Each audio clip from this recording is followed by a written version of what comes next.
Gagawa nga muna ako mari ng sausawang suka sa gagawin nating kwek-kwek at ukoy na gulay. Gagamit nga ako dito ng kalahating pouch ng suka na tag 8 pesos ata sa tindahan at nilagyan ko rin ito ng 4 na kutsarang puting asukal. 4 na kutsara nga yun mari dahil nag-add pa ako dito ng isa. Yung asukal naman, mas maganda sana kung medyo brown ito pero puti nga lang ang available sa akin kaya yun na lang din ang ginamit ko. Naglagay nga rin ako dito ng 2 kutsarang minced red onion pero kung gusto nyo ng mas madaming sibuyas, pwede naman, nakadepende na ito sa'yo. Sinamahan ko na nga rin ito ng pamintang wasak, kaunting asin, siling labuyo at pagkatapos ay iminekos-mekos ko na ito. Naglagay din ako dito ng 3 kutsarang tubig na wasa nung hindi pa nga ito pasok sa panlasa ko. Sa puntong ito mari ay kayo na lang ang bahalang mag-adjust. Nakadepende na ito sa panlasa mo. Pagkatapos kong gumawa ng sukang maanghang mari ay itinabi ko muna ito kasi gagawa naman ako ngayon ng manong sauce. Kumuha lang ako ng lagayan at pinagsama-sama dito yung 2 cups of tubig na wasa, 6 na kutsarang toyo, 5 kutsarang puting asukal, 1 kutsarang harina, cornstarch at minekos-mekos ko lang ito saglit at naglagay na rin ulit ako ng sibuyas, bawang at siling labuyo. Nilagyan ko nga rin pala ito ng pamintang wasak at iminekos-mekos ko ito ng maigi hanggang sa ma-dissolve at wala ng buo-buong harina bago ko ito isinalang sa apoy. Habang nakasala nga ito, hindi natin titigilan yung paghahalo para pantay ang pagkakaluto neto.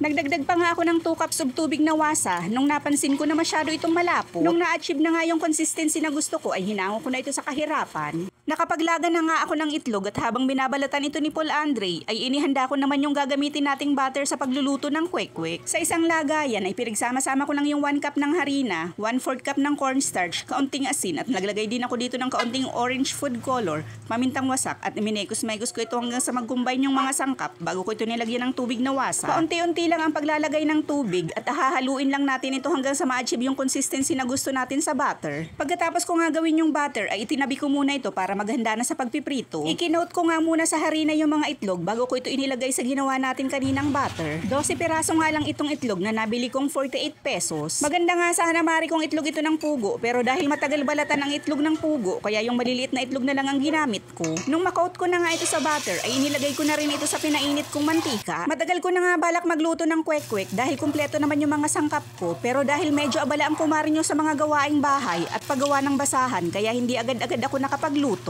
Shish! Meron pa ngang natirang butter kaya nagbawas lang ako ng kaunting toge na may halong sari-saring gulay sa lulutuin kong gisadong gulay. Shish! Pagkatapos ko nga magluto ng kwek-kwek ay lulutuin ko naman ngayon yung tortang toge. Gagamitin ko nga dito mari ay yung pinaglagyan ko ng mga itlog kaya naman ay inilagay ko na rin yung gulay at iminekos-mekos. 35 pesos yung binili kong toging may halong mga gulay mari at sinhugang ko lang ito ng 1 pirasong tunang nasa lata na walang anghang. Kwek-kwek na merong sausawang manong sauce, tortang toge na ang sausawan ay sukang maanghang at ginisang gulay ang ulam natin for today's video. Yun lang, kain tayo mga mare. Sheesh!